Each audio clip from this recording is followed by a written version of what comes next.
Welcome to Conversations. I'm Suresh Kochatal. In the shifting sands of Indian politics, few states tell a story as dramatically as Bihar. The state that shaped national coalitions, broke seasoned politicians, and often predicted the mood of the Hindi heartland, has once again delivered a verdict, a loud, unmistakable one. A verdict that has not only given the NDA a sweeping three-fourths majority, its best performance since 2010, but has also reshaped the national political conversation overnight. Welcome to the show. Today, we're diving deep into what really happened in Bihar and what it really means for Prime Minister Shri Narendra Modi and for the double engine Sarkar narrative for the NDA coalition, and perhaps most importantly, for the Congress party and its leadership crisis that refuses to end. Because this time, the echoes from Bihar are not stopping at Patna. They are reverberating through the political corridors in Delhi, Mumbai, Bengaluru, and Hyderabad, and many other cities.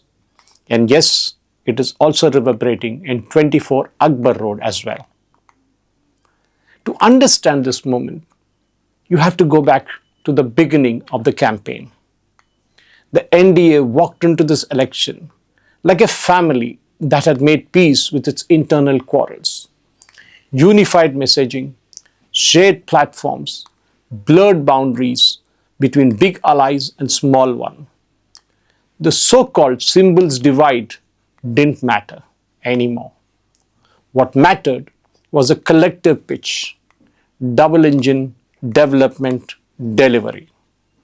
Smaller partners, often overlooked in footnotes in political narratives, stepped into the spotlight this time, like Chirag Paswan, Manchi, and others. They didn't just campaign, they contributed substantially, visibly, and then the Mahagathbandhan launched its high-octane offensive. For weeks, it revolved around just one phrase, vote chori, an allegation aimed directly at Prime Minister Shri Narendra Modi. But if history teaches us anything, it is this: certain slogans backfire. Just like Rahul Gandhi's famous Chaukidar Chor Hai, that became a turning point in the year 2019. That year's acquisition boomeranged. Instead of denting Prime Minister's credibility, it ignited BJP's cadre on the ground and helped consolidate the NDA's vote base. And when the votes were counted on 14th of November, the political map told a story no one could ignore. A spectacular performance, a renewed mandate, a clear endorsement of the double engine Sarkar plank. And of course, amid all these celebrations, a question surfaced, whispered in TV studios, murmured in political WhatsApp group, and finally spoken aloud. Will Rahul's route put Congress on a new route? Because one thing seems to be certain: Rahul Gandhi does not accept election results easily. Not in 2014, not in 2019, not in the state elections that followed. He is in fact close to a record century in electoral defeats. And Bihar has been no different. Rahul called the results surprising. He said the election was not fair from the beginning. But what about his own party? Many senior functionaries weren't willing to echo that line. Their response was blunt: look within, accept reality. And of course, that alone tells you how deep the fracture has become. If NDA's rise was one story in Bihar, the Congress's collapse was another. A collapse that many in the party feared and yet couldn't prevent. The Congress did not just underperform, it shrank and sank to a single digit, a number that now feels symbolic of its shrinking footprint across India. This wasn't just a bad day for Congress. This was just another chapter in the decade-long decline that began in 2014, a cycle of defeats resignations, dissent, and defections that the party has never managed to break. And Bihar? It has opened every new wound. One senior leader after another has begun to speak, some publicly, others privately, all with one sentiment: this cannot continue. Just listen to some voices. Mumtaz Patel, remember her? The daughter of the late redoubtable Ahmed Patel, a name that once anchored Congress's political strategy. She posted on X, "It's time to look within and accept reality. Failure after failure, because power remains concentrated in the hands of a few who are disconnected from the ground. These same people keep getting rewarded because they have made themselves indispensable." This wasn't a criticism. It was a warning, an alarm bell.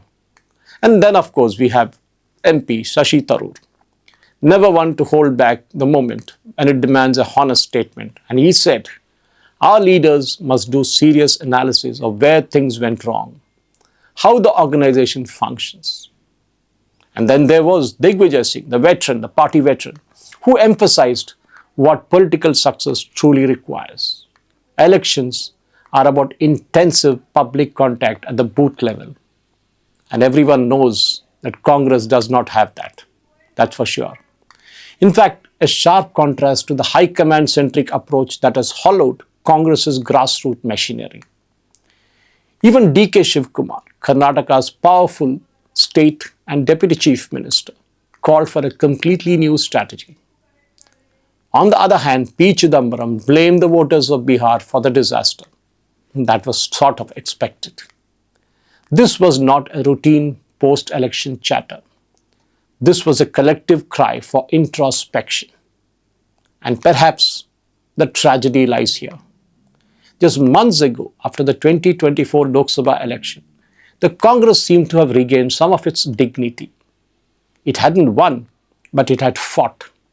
It showed energy, resilience, and structure. But that moment of resurgence, it evaporated quickly. In Haryana, they lost. In Maharashtra, they lost, despite expectations of a strong performance. In Jammu and Kashmir, they registered a dismal tally. And Delhi, they just disappeared in the fight between BJP and the Aam Aadmi Party. And now, Bihar, where they were expected to at least support the alliance narrative effectively, and Congress and Rahul Gandhi fell flat. Every loss chips away the party's morale. Every setback raises new questions. Every silence from the leadership creates a deeper void. The irony is unmistakable. Congress is now a fringe player in Bihar. It does not command the large vote banks. It does not define the state's political identity. And yet, its brand power as the anti-national BJP alternative was meant to fuel the RJD-led opposition, the foundation from which the Mahagathbandhan was supposed to launch its challenge. But that didn't happen. The Congress was expected to play the role it played successfully in Jharkhand last year. The stable, reliable junior partner delivering in key states. But in Bihar, the party slipped badly. From 19 seats it won in 2020, out of the 71 they had contested, the tally this time fell to single digits, just 6 seats. The decline was not just statistical, it was narrative shaping. Because in coalition politics, perception is everything. And the perception now is that the Congress is becoming a liability, not an asset, especially in tightly contested state elections. The question is, what happens next? Where does Congress go from here? We are hearing murmurs. Some leaders are waiting for the right moment. Some are questioning whether the party can continue with the same strategy and the same leadership. Same messaging is coming out now. There is a talk of an internal overhaul. There's a talk of empowering state units. There's a talk of reducing high command interference. But we heard this all before. After 2014, after 2019, after Rajasthan, Punjab, Chhattisgarh, Karnataka, which they won by the way, and now of course Haryana and Maharashtra and Delhi. The difference this time lies in the volume. The calls are louder, the anger is more public, and the patience, especially among the ground workers, is wearing thin. Because they are the ones who toil on the ground. They are the ones who stand in the sun, fight on the streets, and defend their party in the mohallas and the wards. And now they too are beginning to ask the question, how long? In fact, at the national level, the Bihar verdict strengthens BJP's strategic confidence. The double engine narrative works. Allies matter, and attacks on Prime Minister Modi, unless grounded in policy, facts, and alternative vision, may not land. Rahul Gandhi should know this better. For the opposition, Bihar raises existential questions, especially because 2024 had given them hope, a sense that the battle ahead may be balanced. But Bihar has reminded everyone that hope without strategy is not enough. Emotion without organization is not enough. And slogans without structure never wins elections. The story of Bihar is not just the story of an election. It's a story of a political system realigning itself, of a ruling alliance rediscovering its rhythm, and of an opposition, particularly the Congress, struggling to define its role in a changing India. The results are out, the numbers are final, but the political impact, this story is being written. As we are here to follow every chapter that will follow from here on. Keep watching. Jai Hind.